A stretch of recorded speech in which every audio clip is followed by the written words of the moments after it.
Good morning बच्चों, संस्कार education में आपका स्वागत है। देखिए, जो प्रत्येक जो जीव होता है उस जीव में कोशिकाएं पाई जाती है। जीव का जो शरीर होता है वो कोशिकाओं से मिलकर बनता है। कोशिकाएं मिलकर ही एक ऊतक का निर्माण करती है और ऊतक पूरे अंग का निर्माण करता है, अंग तंत्र का निर्माण करता है और जो तंत्र पाए जाते हैं उनके माध्यम से पूरे शरीर का निर्माण हो जाता है, अर्थात जीव का निर्माण हो जाता है। तो जो ऊतक होते हैं पादपों में भी पाए जाते हैं और जंतुओं में भी पाए जाते हैं। पादप ऊतक होते हैं तो उनको दो भागों में बांटा जाता है, अस्थायी ऊतक और स्थायी ऊतक। और अस्थायी ऊतक होता है जो विभजित ऊतक भी कहलाता है, जिसमें भी तीन पार्ट्स होते हैं: शीर्षक विभजितक, पार्श्व विभजितक और अंतरिक्ष विभजितक। और स्थायी ऊतक होता है उसको दो भागों में बांटा जाता है, सरल स्थायी ऊतक और जटिल स्थायी ऊतक। ये सरल स्थायी ऊतक होता है उसमें तीन पार्ट्स आ जाते हैं, तीन भाग आ जाते हैं: मृदुतक, स्थूलकोणोतक और दृढ़ोतक। ये तीन भाग होते हैं। और जटिल स्थायी ऊतक में दो ऊतक होते हैं जिन्हें हम संवहन ऊतक के नाम से भी जानते हैं, जाइलम और फ्लोएम। इसी प्रकार से जो जंतु होते हैं, एनिमल्स होते हैं, तो उनमें भी जो ऊतक होते हैं वो अलग अलग प्रकार के हो सकते हैं। उनकी जो कोशिकाएं हैं वो अलग अलग कार्य करती है जंतुओं में। और जो जंतु ऊतक होता है तो उस ऊतक को चार भागों में बांटा जाता है। जंतु ऊतकों को चार भागों में बांटा जाता है। इनमें एपिथेलियम ऊतक या उपकला ऊतक कहते हैं। दूसरा संयोजी ऊतक होता है जो एक अंग को दूसरे अंग से जोड़ने का कार्य करता है। थर्ड पेशी ऊतक होता है जिनमें पेशियां पाई जाती है। और फोर्थ है तंत्रिका ऊतक, जो संवेग या सूचनाएं होती है, उन संवेगों या सूचनाओं को एक अंग से दूसरे अंग तक पहुंचाने का कार्य करता है। तो चार ऊतक हैं जंतुओं के अंदर। इन्हीं के माध्यम से पूरे शरीर का निर्माण होता है और शरीर की जितनी भी क्रियाएं होती हैं इन ऊतकों के माध्यम से होती है। तो आज हम बात करेंगे जंतुओं में पाए जाने वाले ऊतक, एनिमल टिश्यू की बात करेंगे। जंतु ऊतक, तो जंतु ऊतक कितने प्रकार के होते हैं? चार प्रकार के होते हैं। कौन कौन से हैं ये? उपकला ऊतक,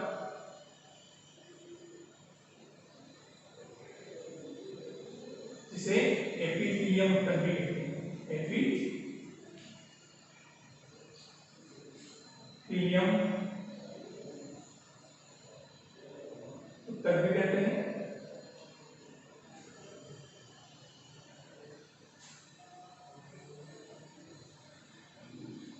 दूसरा संयोजी ऊतक, संयोजी ऊतक।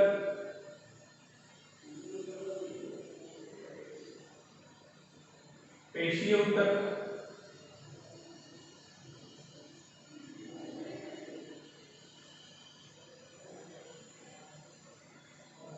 और तंत्रिका ऊतक। तंत्रिका ऊतक। तो जंतुओं में चार प्रकार के ऊतक पाए जाते हैं। चार प्रकार के ऊतक होते हैं: उपकला ऊतक, संयोजी ऊतक, पेशी ऊतक और तंत्रिका ऊतक। अब जो इन चारों ऊतक हैं, इन चारों ऊतकों का कार्य अलग है, संरचना डिफरेंट होती है। इनकी संरचना भी जो इनमें पाए जाने वाली कोशिकाएं होती हैं, उन कोशिकाओं की संरचना भी क्या होती है? अलग अलग होती है। उपकला जो ऊतक होता है या एपिथेलियम ऊतक होता है, हमारे शरीर के अंदर ये जंतुओं में एक अंग को दूसरे अंग से पृथक करने का कार्य करता है। जो हमारे शरीर में ऊतक पाए जाते हैं, अंग पाए जाते हैं, उन अंगों को एक अंग को दूसरे अंग से पृथक करने का, अलग करने का कार्य करता है। अर्थात जो अंग है हमारे शरीर के अंदर, उन अंगों का बाहरी जो स्तर बनाता है वह कौन बनाता है?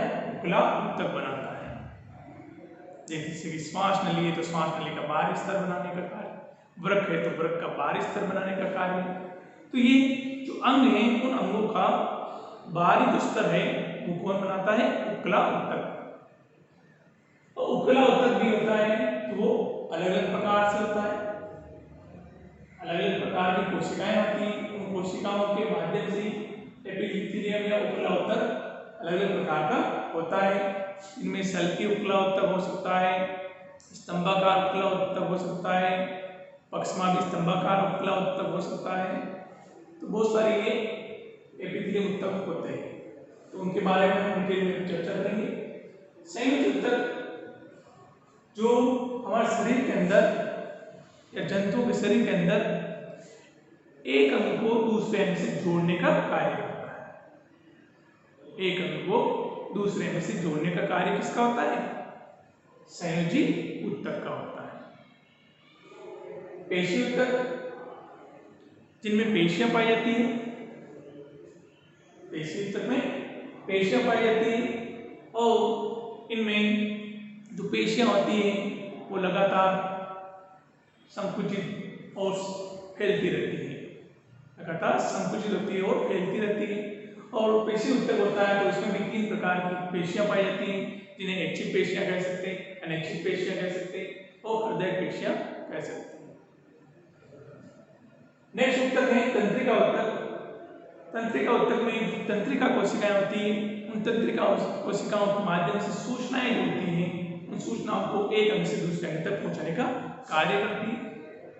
या शरीर के बाहर से कोई उद्दीपन हुआ है, उस उद्दीपन के प्रति अनुक्रिया करनी है तो वहां पर जो उत्तक होता है वह कौन सा होता है? तंत्रिका उत्तक होता है। अब हम चारों के बारे में देख लेते हैं।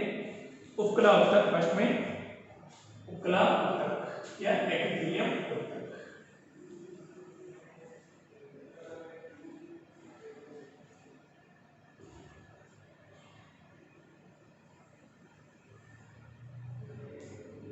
तो उपकला उत्तक जो होता है ये उत्तक क्या करता है?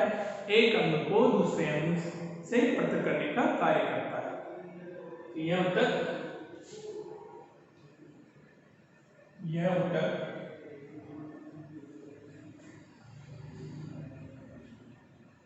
हमारे शरीर में या जंतुओं के शरीर में, हमारे शरीर में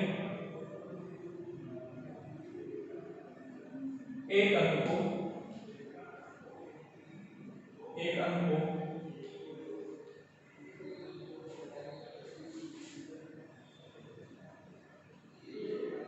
दूसरे अंग से पृथक करने का कार्य करता है।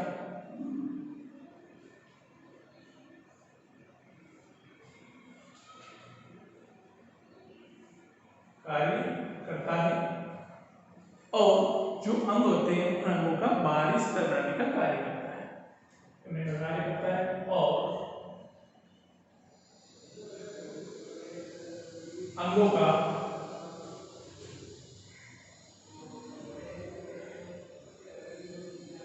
बाहरी आवरण,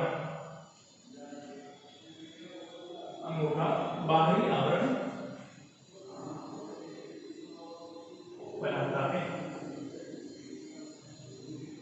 तो यह उत्तक हमारे शरीर में एक अंग को दूसरे अंग से पृथक करने का कार्य करता है, अलग करता है। और अंगों का जो बाहरी आवरण होता है उस बाहरी आवरण का निर्माण भी कौन करता है? उपकला उत्तक करता है या एपिथेलियम उत्तक करता है। अब उपकला उत्तक होते हैं तो उनमें जो पाए जाने वाली जो कोशिकाएं होती हैं उन कोशिकाओं की संरचना के आधार पर यह उपकला उत्तक अनेक प्रकार का होता है, जैसे कि सल्की उपकला उत्तक, स्थिर सल्की उपकला उत्तक, स्तंभाकार उपकला उत्तक, पक्षमाभी स्तंभाकार उपकला उत्तक। तो ये उत्तक इसमें पाए जाते हैं उपकला उत्तक में।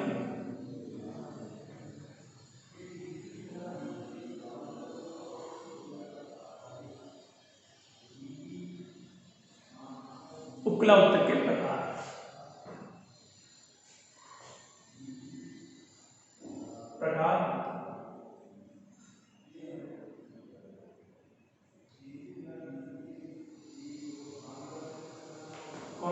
प्रकार है इसमें सल्की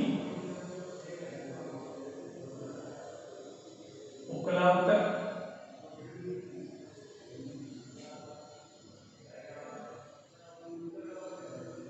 सल्की उपकलावर्तक, स्तरित,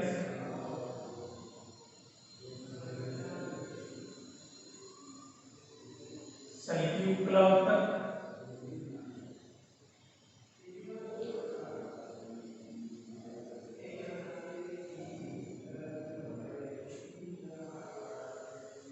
स्तंभाकार, स्तंभाकार उपकलावर्तक,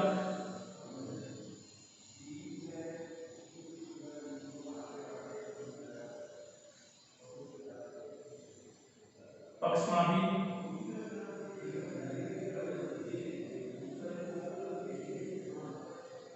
स्तंभाकार, पक्षमापी स्तंभाकार,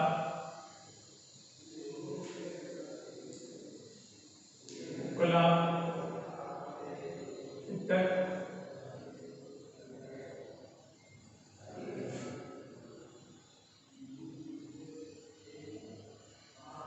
घनाकार उपकलावर्तक,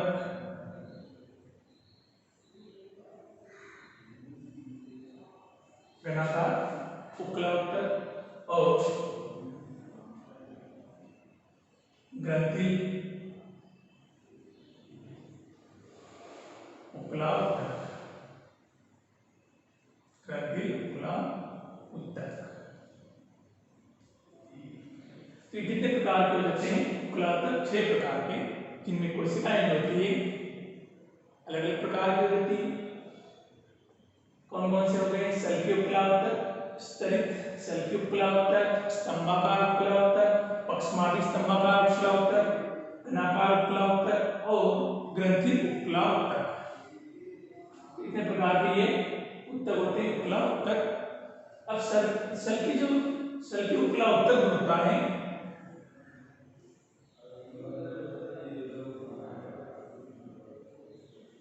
सल्की उपकलावर्तक जो होता है ये हमारे शरीर का,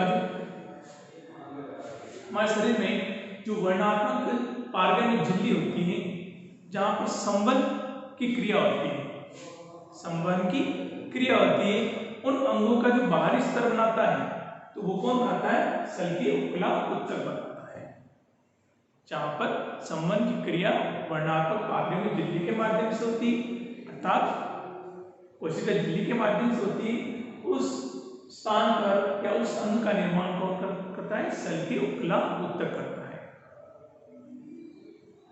इसमें जो कोशिकाएं होती हैं, कोशिकाएं चपटी होती हैं, चित्र के माध्यम से हम समझ सकते हैं।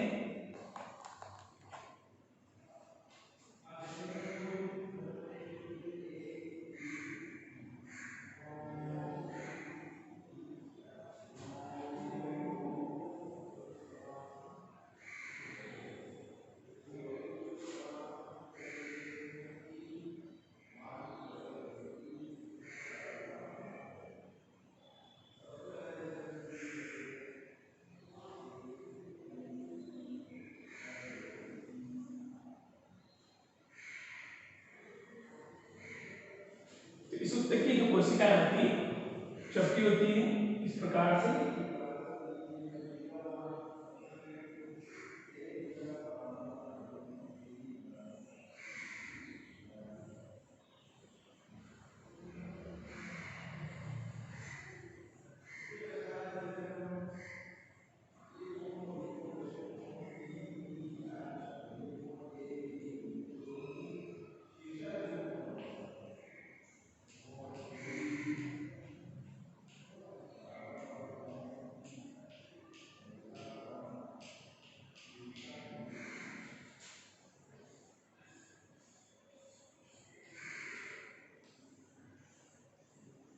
ये उत्तक कौन सा है? सल्की उपकलावर्तक। तो जहां पर संवहन की जो क्रिया होती है वर्णात्मक पारगम्य झिल्ली के माध्यम से होती है, तो वहां पर यह उत्तक उपस्थित होता है, जिसमें जो कोशिकाएं होती हैं चपटी होती है, इस प्रकार से इसमें कोशिकाएं पाई जाती हैं। तो ये कौन सा उत्तक है? सल्की उपकला उत्तक। सल्की उपकला उत्तक।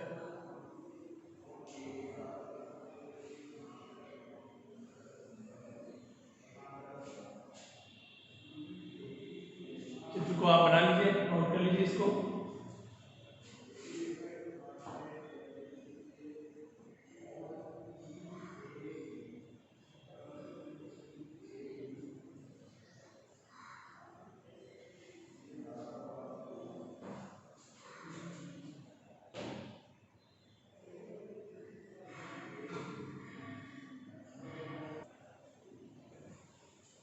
बनाइए और इसको सल्की उपकला उत्तक के चित्र को।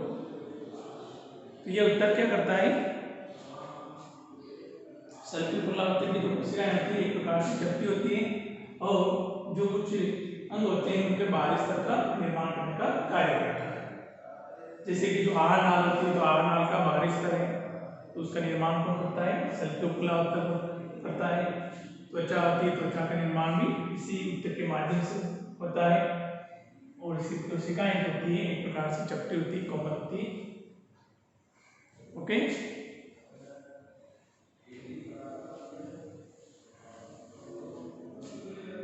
तो यह उत्तक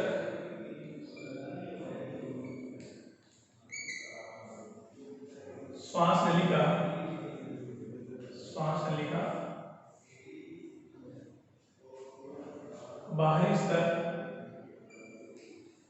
बाहरी स्तर बनाता है।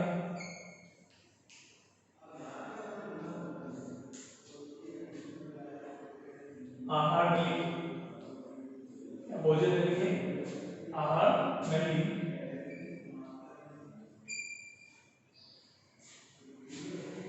का बाहरी स्तर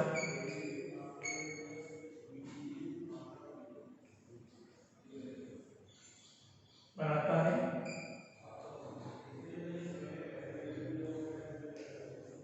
और साथ ही जो त्वचा होती है, तो त्वचा का निर्माण भी कौन करता है? सल्की उपकला उत्तक करता है। वह त्वचा का निर्माण इस उत्तक से होता है।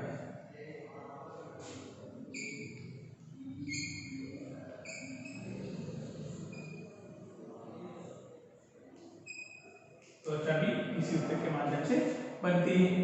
तो ये उत्तक श्वास नली का बाहरी स्तर बनाता है, आहार नली का बाहरी स्तर बनाता है, वह त्वचा का निर्माण भी इसी उत्तक के माध्यम से होता है। दूसरा उत्तक है स्तरित सल्की उपकला उत्तक। जो त्वचा होती है, त्वचा का जो नीचे वाला भाग होता है, नीचे का स्तर बनाता है। जिस त्वचा है, त्वचा के अंदर वाला जो भाग होता है, तो वह किसके माध्यम से होता है? स्तरित सल्की उपकला उत्तक के माध्यम से होता है। जो सल्की उपकला उत्तक है, उसकी जो कोशिकाएं होती है एक प्रकार से स्तरों का निर्माण करती है, परतों का निर्माण करती है। और परतों का निर्माण करने के पश्चात भी किस उत्तक का निर्माण होता है? स्तरित सल्की उपकला उत्तक।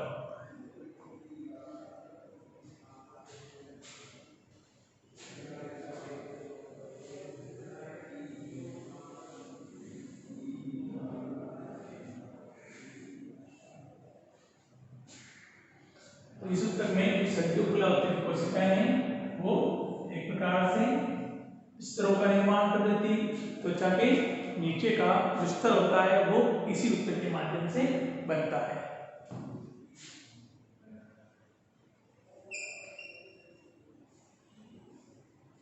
इस उत्तक की कोशिकाएं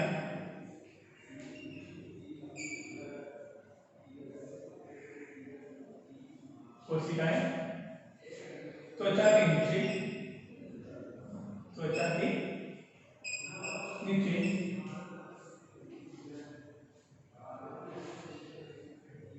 विभिन्न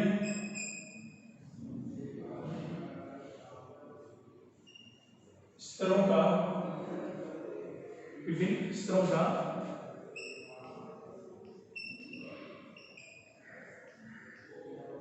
निर्माण करती है।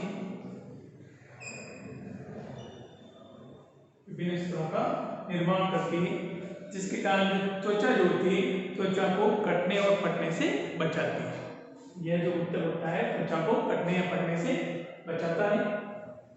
इस ऊतक की कोशिकाएं जो होती है त्वचा के नीचे विभिन्न स्तरों का निर्माण करती है और त्वचा को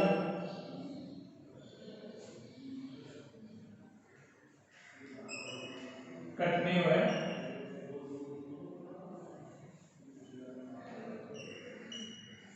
फटने से बचाती है।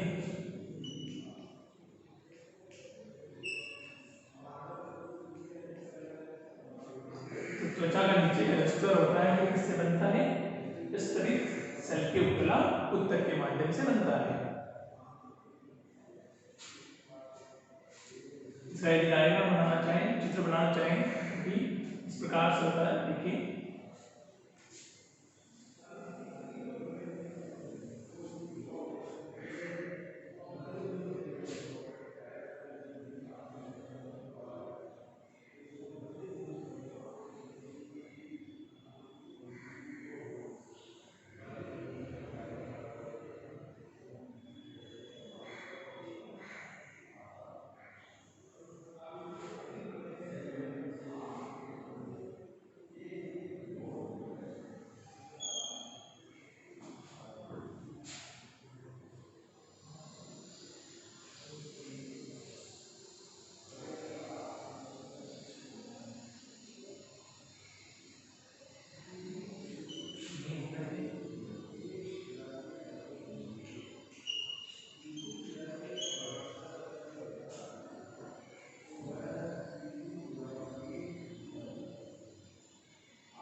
ये ऊतक है, कौन सा ऊतक है? स्तरित सेल की उपकला ऊतक, जिनमें सेल की उपकला ऊतक की जो कोशिकाएं होती है वो विभिन्न परतों का निर्माण कर रही थी इस प्रकार से चस्ट त्वचा के नीचे।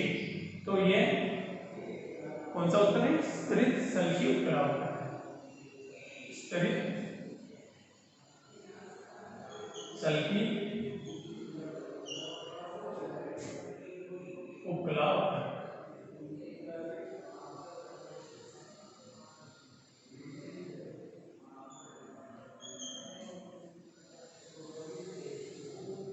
स्तरित सेल की उपकला ऊतक, इसकी कोशिकाएं इस प्रकार से व्यवस्थित होती है, एक के ऊपर एक परत का निर्माण कर देती है और त्वचा को कटने या फटने से बचाती है।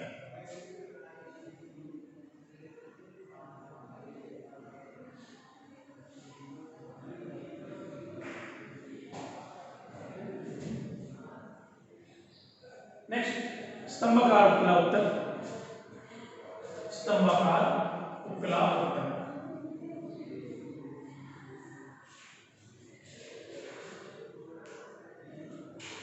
तो नाम से पता चल रहा है स्तंभाकार उपकला ऊतक जो होता है इसमें जो कोशिकाएं होती है स्तंभ के आकार की होती है, लंबी होती है, स्तंभ के आकार की होती है।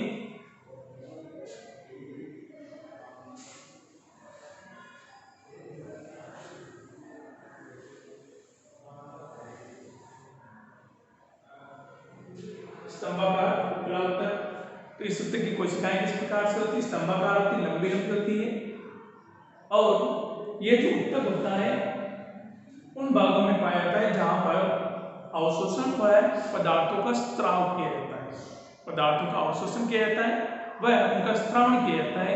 उन अंगों में या उन अंगों का निर्माण होता है वो किसके माध्यम से होता है? स्तंभाकार उपकला ऊतक के माध्यम से होता है। पदार्थों का अवशोषण कहाँ कहाँ पे होता है? जैसे कि जो पाचन की क्रिया होती है, पाचन में भोजन का अवशोषण होता है, आंत में होता है। तो आंत का जो निर्माण होता है वो आंत का जो बाहरी भाग बनाता है वो कौन सा ऊतक है? स्तंभाकार उपकला ऊतक है। श्वास नली है, तो श्वास नली का जो भाग होता है वह किसके माध्यम से बनेगा? स्तंभाकार उपकला ऊतक के माध्यम से। तो जिन भागों में या जिन अंगों में पदार्थों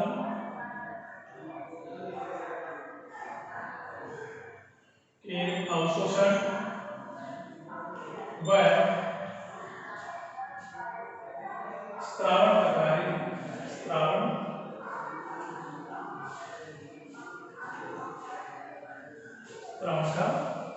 कार्य किया जाता है, स्त्रावण का कार्य किया जाता है।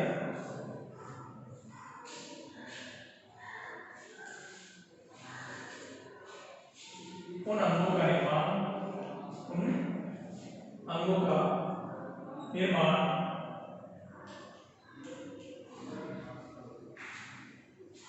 स्तंभाकार उत्तक से होता है। उन अंगों का निर्माण इस उत्तक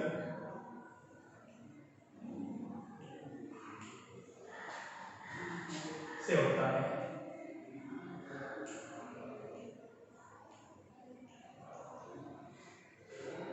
तो जिन अंगों में पदार्थों के अवशोषण व स्त्रावण का कार्य किया जाता है, उन अंगों का जो निर्माण होता है वो किसके माध्यम से होता है? स्तंभाकार उपकला उत्तक के माध्यम से होता है। और इसकी जो कोशिकाएं होती है वो कैसी होती है? लंबी स्तंभ के आकार की होती है। इसका भी डायग्राम हम बना लेते हैं।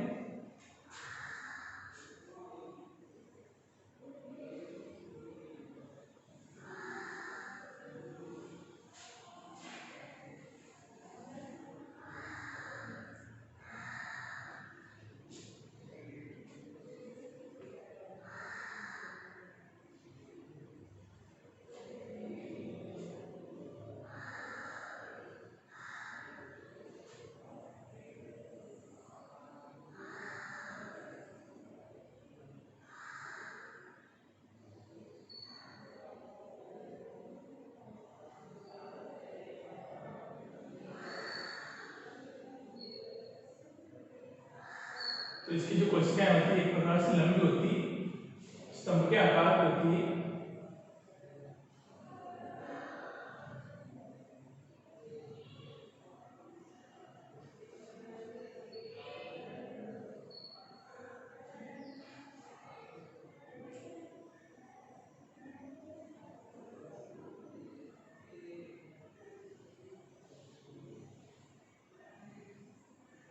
इस प्रकार से ये उपस्थित होती है।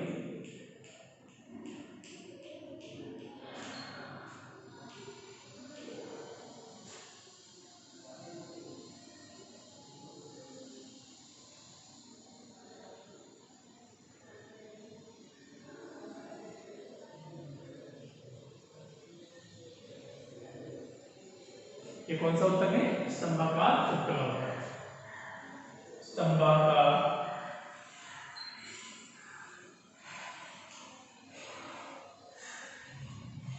उपकला उत्तक।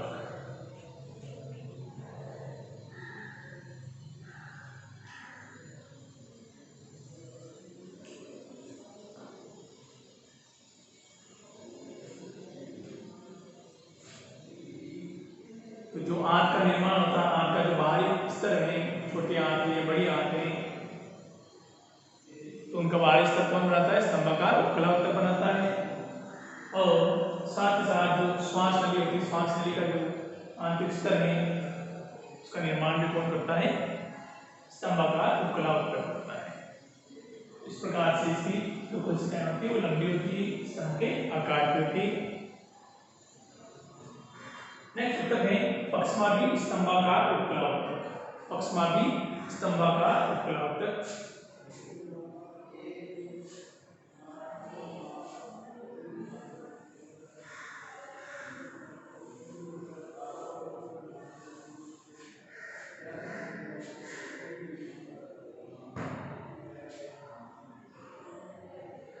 पक्षमार्गी स्तंभाकार उपकला उत्तक जो होता है, जो स्तंभाकार उपकला उत्तक में उन कोशिकाओं में रोम के समान संरचना पाई जाती है। रोम सदृश संरचना या बाल के समान जो संरचना पाई जाती है, उस उत्तक को हम क्या कह सकते हैं? पक्षमार्गी स्तंभाकार उपकला उत्तक कह सकते हैं। अगर जो स्तंभाकार उपकला उत्तक है उनके बीच में कुछ स्थानों पर पक्षमार्ग के समान या रोम के समान संरचना का निर्माण हो जाता है, उस उत्तक को नाम दिया जाता है पक्षमार्गी स्तंभाकार उपकला उत्तक कहते हैं।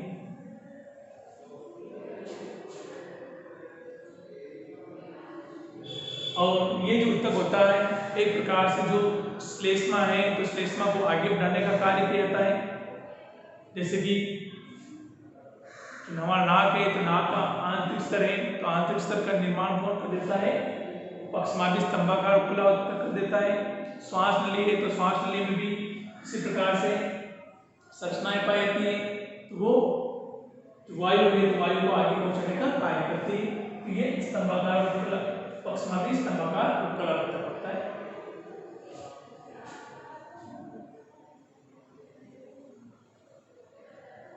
तो इसमें भी जो कोशिकाएं होती है कोशिकाएं किस प्रकार से होती है, स्तंभ के आकार की लंबी होती है, लेकिन उनके बीच में कुछ रोम के समान संरचनाएं उपस्थित होती है।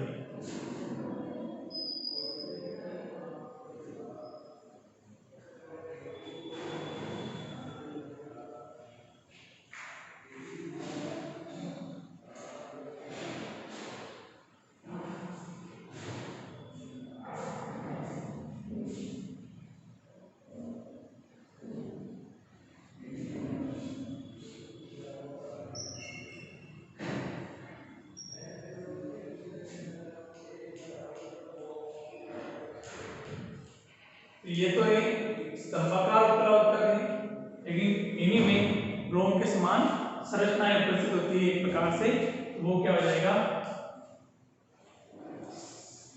पक्षमार्गी स्तंभाकार उपकला उत्तक। ऐसी इस प्रकार की संरचनाएं इसमें पाई जाती हैं।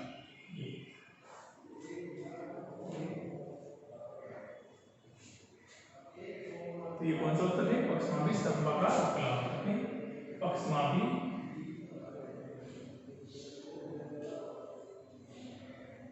स्तंभाकार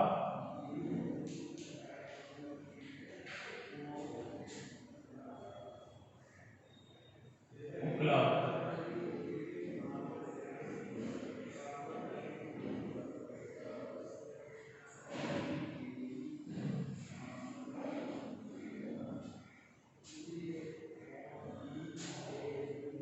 पक्षमार्ग के समान संरचना है, रोम के समान संरचना है, तो पदार्थों को या जो भी अंगों के द्वारा पदार्थ प्राप्त किए थे उन पदार्थों का स्राव करने का कार्य करती है कोशिकाएं। इस प्रकार से पक्षमार्ग या रोम के समान संरचनाएं उपस्थित होती है। जैसे कि नासा छिद्र है तो नासा छिद्र में पाई जाती है, श्वास नली है तो श्वास नली में भी है उत्तक उपस्थित होता है।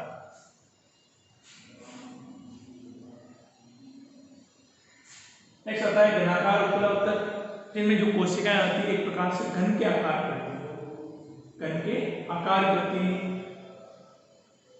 ये घनाकार उपकला उत्तक होता है।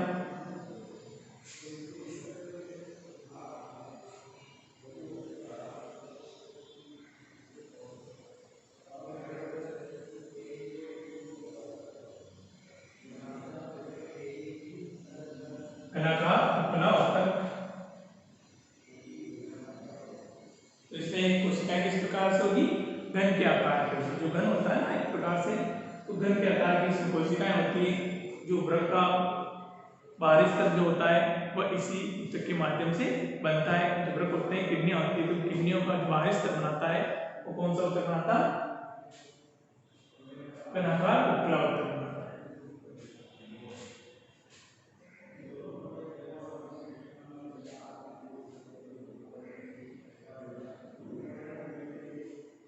जैसे इसमें जो संरचनाएं होती है किस प्रकार से होगी, घनाकार उपकला उत्तक में घन के आकार की कोशिकाएं होती है।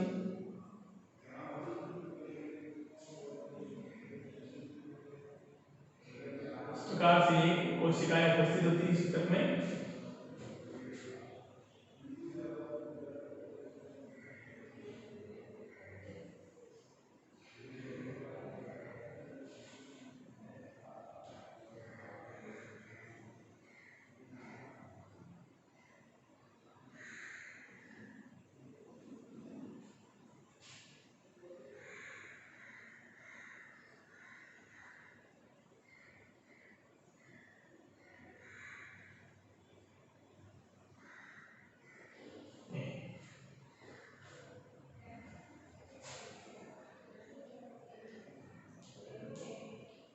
ये कौन सा ऊतक है? घनाकार उपकला ऊतक है। घनाकार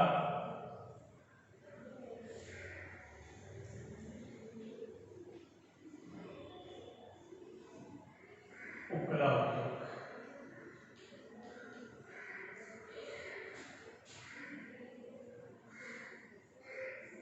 घनाकार उपकला ऊतक। इसमें कोशिकाएं होती है घन के आकार की होती है। ओके, चित्र बना लिया इसमें।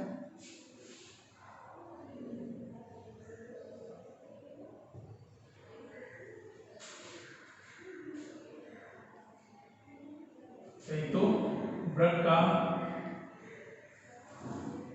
का बाहरी जो स्तर होता है, बाहरी स्तर, वृक्क का जो बाहरी स्तर होता है, उस बाहरी स्तर का निर्माण कौन करता है? घनाकार उपकला ऊतक करता है। वृक्क का बाहरी स्तर वह जो ग्रंथियां होती हैं, ग्रंथियों का बाहरी स्तर,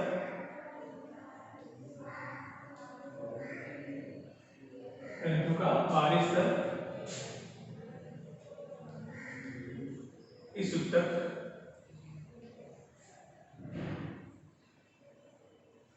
बाहरी स्तर का निर्माण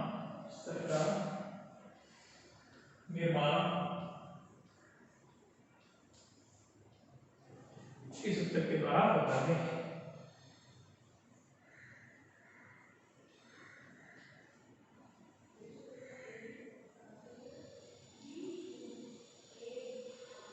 तो वृक्क का बाहरी स्तर और ग्रंथियों का जो बाहरी स्तर होता है, उनके बाहरी स्तर का निर्माण किस ऊतक के द्वारा होता है? घनाकार उपकला ऊतक के माध्यम से होता है। नेक्स्ट, उपकला ऊतक में अंतिम ऊतक है ग्रंथिल उपकला ऊतक। तो ग्रंथिल उपकला ऊतक जो होता है, तो इनमें जो घनाकार उपकला ऊतक है या उपकला ऊतक जो होता है, सभी उपकला ऊतक होते हैं, उनमें ग्रंथियों की समान संरचनाएं उपस्थित हो जाती है। ग्रंथियों जो ग्रंथियां हैं उनके समान संरचनाएं बन जाती है। तो वह जो ऊतक कहलाता है, वो कौन सा ऊतक कहलाएगा? ग्रंथिल उपकला ऊतक कहलाएगा। तो विभिन्न प्रकार की जो ग्रंथियां हैं वो ग्रंथिल उपकला ऊतक के माध्यम से बनती है।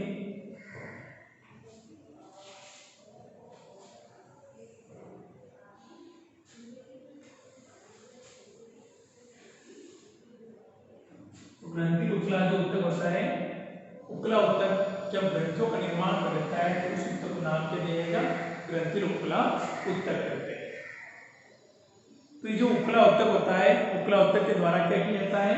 एक अंग को दूसरे अंग से पृथक करने का कार्य करता है, अलग करने का कार्य करता है।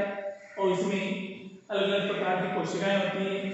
इस आधार पर ये अलग अलग अंगों का निर्माण भी करता है। अलग अलग जो अंग होते हैं उनके बाहरी स्तर का निर्माण करता है।